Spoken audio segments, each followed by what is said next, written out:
Hello everyone and welcome back to another Lost Ark video. In today's video we're going to be talking about how to facet your ability stones and give you a little brief strategy and guide on how to do so, because it is very dependent on RNG, so you might need a little bit of help if this is your first time doing it. So first you want to open your map and find a Facet engraver, symbolized with a little blue crystal on the map. This one right here. So you go to talk to him, and then you'll bring up this menu where you can see all your ability stones. But before we do that, I want to show you where we actually put these ability stones. So you open your character menu and you can see in the bottom right hand corner, this is where you can put your ability stones. Clicking on it will do nothing at all, but once you have an ability stone that's been engraved and faceted, it will go into there. As you can see, I've got a bag full of these different ones here. I also just want to quickly touch upon some of the symbols that you're seeing here and some of the numbers. So as you can see, we've got the name of the engraving here, Awakening in yellow. Then it says node 0 to 4 plus.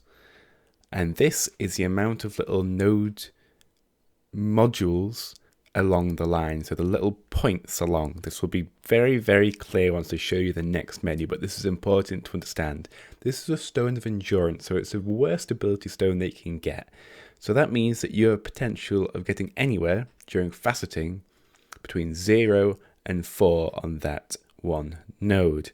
And ideally, you want 5, 10, or 15 in your overall build to get the level 1 effect, the level 2 effect, and then the level 3 effect. So these aren't great stones, but for the purpose of demonstrating this to you, they're quite good. So as you can see, we've got Awakening and we've got Increases Mass as well. But then at the bottom, we have one in red called Attack Speed Reduction. Again, 0 to +4. Now this is the negative effect, and every single stone has a negative effect, and the entire point of the negative effect is to avoid it as much as possible. You don't want this to get to the accumulation point of 5 points, 10 points, or 15 points, because that will then give you a debuff of level 1, level 2, or level 3. You want to avoid these. You will have plus something of this in your build, but as long as you can avoid it from accumulating too far into your build, then that should be ideal. So again, when you're picking your ability stones, you want to find an engraving effect that you really want, one that you're not too bothered about, and then the negative effect at the bottom to be one that wouldn't be too detrimental if everything was to go too wrong. You want to try and pick one. This can be unavoidable. Sometimes you're just going to have a bad one on there. But if you can get one that doesn't affect your build overall, that is ideal. And next you can see that I've got one rarity above this ability stone, which is a 6-pointer. So normally once the rarity of the ability stone goes up, it goes from 4 points to 6 points to 8 points, and then finally 10 points. Here on the engraving page, you can see that we've got all the different jewelry and an ability stone slot. Jewelry at higher levels will come with engraving points, both positive and negative. So you have to kind of balance your stones with the jewelry that you wear to get the most optimal benefits out of it. So we talk to the guy and we get the Facet ability stone menu. And as you can see, this is a stone of birth, and we have 6 points in the positive one, 6 points in the other positive one, and then 6 points in the negative ability. And here we have the chance of cracking, which is very important. So please take note of this. Always watch this. This is the other one, stone of endurance. It's got 4 points in each, 4 points in each, 4 points in each, and the success rate and the chance of cracking. So we're going to pick one of these. I'm just going to find one that might be useful to my build and going to have a go at this, and I'll talk you through what you need to do and when you need to do it. So now we have some numbers on the screen, which is very useful and relates to our success rate of cracking.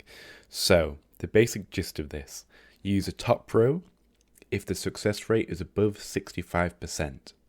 Use the middle row if the success rate is above 45% but lower than 65%. And then the reduced abilities, the very last row, you want to use if the cracking rate is 25% or above, but not too high, not above 45%. So if it's above 65%, top row, above 45%, middle row, above 25%, bottom row. Obviously, those are ranges in between because they go up in increments of 10. So you could get a 55% rate of cracking, so you'd go for the middle one. You could get 75% chance, so you'd go for the top one. And you've got 35% chance, you'd go for the very, very bottom one. So as you can see, I'm going to show you me actually cracking this one in real time. So I've got a stone of birth here, and expert. It's not useful to my build, but I'm just using an example. So 2 times in the top one, 2 times in the middle one, 2 times in the bottom one. You can see it's going very well already. We want to get all the grayed out ones at the bottom ideally. And you can see I'm just following the guide to the side, kind of judging it. Try and like even out all your cracks as well throughout all 3 as well. That's very important to do as well. You see I've run out of ones on the middle one, so now I go to the bottom one, and now I get the top one, and I just let RNG play out for the rest of them. So as you can see, I'm very happy with that one because I got more than 5 engravings on the one thing that I actually wanted, so I'll get the actual engraving effect. So I open my character menu, find the stone that I used a lot of other ones to practice this little strat out on, put it in, and then the engraving menu is here, and you can see that I've reached level 1 because I've got 6+ nodes in here, and you just need 5 blocks of 5 to get the special effect.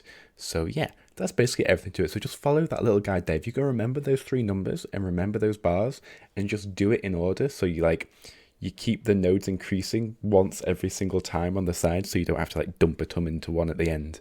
It's really, really good. This is another one that I did as well. Yep, reached 5 on it on the one that I wanted. Didn't reach 5 on the negative one, so everything is great. So guys, thank you so much for watching. If you like this video, please leave a like, and I'll catch you guys later.